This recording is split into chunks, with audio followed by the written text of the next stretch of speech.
O mês de junho de 2013 ficou marcado no Brasil pelas grandes manifestações.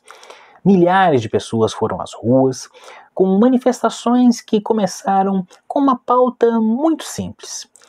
O movimento Passe Livre foi às ruas com a única reivindicação contra o aumento de 20 centavos nas passagens de ônibus em São Paulo.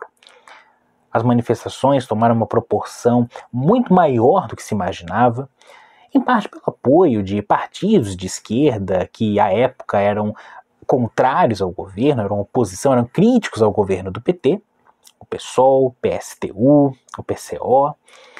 E essas manifestações tornaram grandes manifestações, principalmente pela repercussão que teve da violenta repressão da polícia a esses atos em São Paulo. E na semana seguinte, nós vimos milhares de pessoas indo às ruas com pautas bem diferentes. A principal delas, sem partido. Bandeiras de partido eram hostilizadas pelos manifestantes. Era da Copa eu abro mão, quero dinheiro para saúde e educação. Era contra a corrupção, que logo se tornou fora corruptos. E, por fim, fora Dilma, fora PT. A partir de então, nós vimos basicamente duas linhas se formarem nesses protestos. Uma linha mais à esquerda, onde nós tínhamos esses movimentos e partidos que eram então críticos ao governo Dilma e ao PT, e uma outra linha claramente antipetista ou anti-esquerda de maneira geral, que pedia fora Dilma, fora PT, fora corruptos. E isso deu origem a esse movimento dos verde e amarelo, das pessoas que iam para as ruas protestar com a sua camisa falsificada da CBF. Manifestações que tinham ampla divulgação e apoio por parte da mídia hegemônica. E que logo foram instrumentalizadas como manifestações contra o governo Dilma. E nós vimos surgir dentro desse rescaldo alguns movimentos, como o Movimento Brasil Livre, o MBL, pegando carona na sigla já conhecida do Movimento Passe Livre, MPL, e outras figuras que vieram ganhar notoriedade, como o então deputado Jair Bolsonaro, com as suas falas virulentas contra a presidente Dilma, contra o PT, contra a esquerda, contra o comunismo, contra tudo isso que está aí. E tivemos 2014, apesar de tudo isso, a Dilma foi reeleita, e tivemos 2015, 2016, protestos contra o governo Dilma e, por fim, o impeachment, também conhecido como golpe. E essa história, infelizmente, a gente sabe como termina. Em 2018, Bolsonaro foi eleito presidente do Brasil. É uma história bem resumida, mas que vai ajudar a colocar as coisas em perspectiva aqui para essa nossa reflexão. E vocês com certeza conhecem aquele ditado: quando a criança é feia, ninguém quer ser o pai. E, bom, é isso que nós estamos vendo agora, passados 3 anos do governo Bolsonaro. Aqueles que o apoiaram desde o início e que ajudaram a eleger Bolsonaro presidente, hoje fazem oposição ao governo Bolsonaro. Dentre esses, o próprio MBL, que no último domingo, 12 de setembro, convocou manifestações contra o governo Bolsonaro. Na verdade, a pauta originalmente era nem Bolsonaro nem Lula, mas acabaram reduzindo apenas para fora Bolsonaro. O que, diga-se de passagem, está de bom tamanho. E agora chegamos ao cerne da reflexão desse vídeo. Muitas pessoas criticaram essa atitude dizendo: bom, eu não vou para as ruas ao lado do MBL. Eu não vou me misturar com aqueles que ajudaram a eleger o Bolsonaro e agora querem se descolar do Bolsonaro. E de fato, o MBL é um desses movimentos que se formou justamente nesse contexto de 2013, 2014, que pegou carona nessa onda antipetista e que não apenas pegou carona, mas ajudou a fomentar e a consolidar essa onda antipetista, essa onda anti-esquerda, um movimento que se diz pautado no liberalismo, mas um liberalismo tão tosco que nem mesmo os liberais querem se associar com esse tipo de coisa, e que, de certa maneira, contribuiu para pavimentar o caminho que levou à eleição do Bolsonaro. Vale lembrar, aliás, que em 2016, Kim Kataguiri e outras figuras expressivas, cabeças do MBL, estavam lá, ao lado de Eduardo Cunha e junto com o então deputado Jair Bolsonaro. E muitas dessas figuras do MBL se elegeram a cargos parlamentares por partidos conservadores, de direita no Brasil. Partidos, aliás, que todos apoiaram Bolsonaro em 2018. E agora tentam se descolar. Haja visto que o governo Bolsonaro é um verdadeiro desastre. Portanto, nós não somos ingênuos de acreditar que essas manifestações de domingo são a expressão de uma autocrítica de, bom, nós apoiamos Bolsonaro, mas isso foi um erro, nós discordamos totalmente do governo Bolsonaro.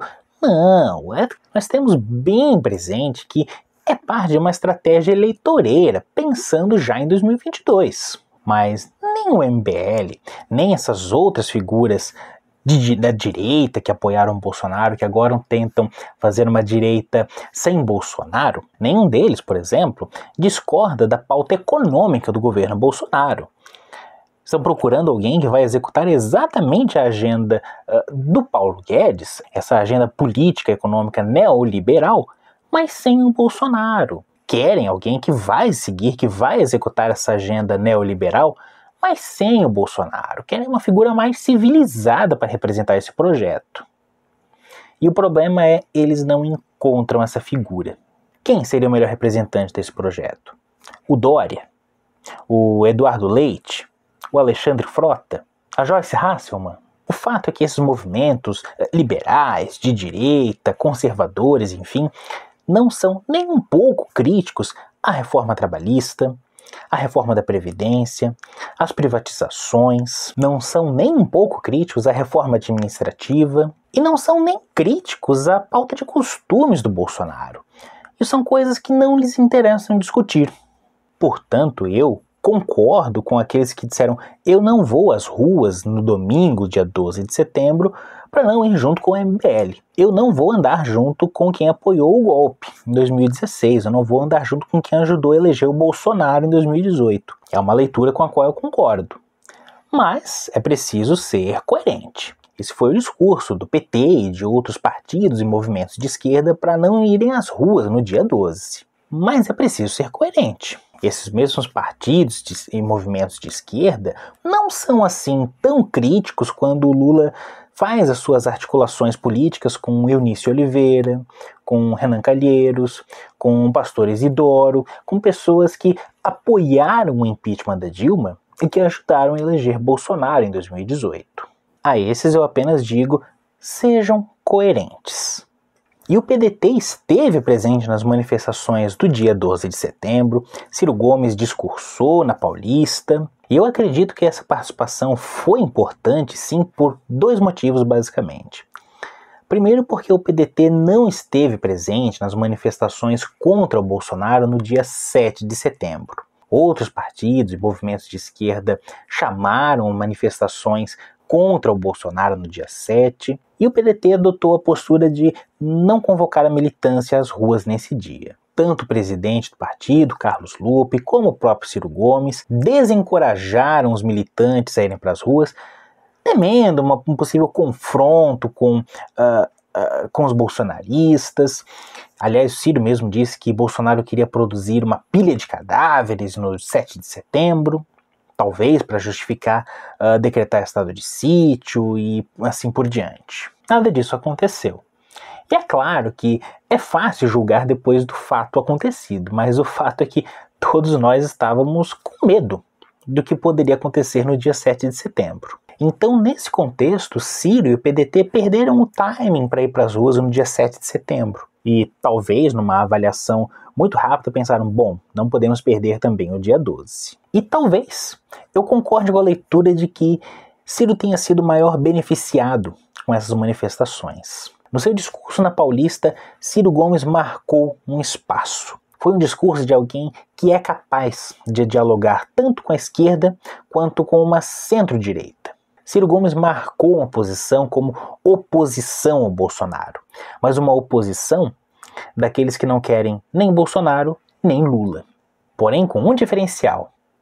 Ciro Gomes atacou não apenas o governo Bolsonaro, mas o desastre causado na economia do Brasil justamente pela aplicação dessa agenda neoliberal. Falou sobre o desemprego, falou sobre a perda de direitos, falou sobre o aumento da miséria, da desigualdade. Tudo aquilo que o MBL não quer discutir, ou é a favor, ou que é o resultado justamente da aplicação dessa agenda econômica e política que o MBL é a favor. Portanto, aqueles que são críticos do Ciro Gomes podem chamá-lo do que quiser, menos que ele é alguém da direita. Ciro Gomes marcou uma posição de alguém que é contra o governo Bolsonaro, não apenas a figura do Jair Bolsonaro, mas ao projeto que Bolsonaro representa. Projeto esse que tem a adesão dessas figuras que querem se descolar apenas da figura do Jair Bolsonaro. Mas agora eu quero saber de você que me assiste. Concorda comigo? Deixa aqui um comentário. Discorda? Deixa também. Vamos conversar, vamos dialogar. Aproveita também, curte esse vídeo, compartilhe e inscreva-se no canal se você não é inscrito. Nos vemos numa próxima oportunidade. Até!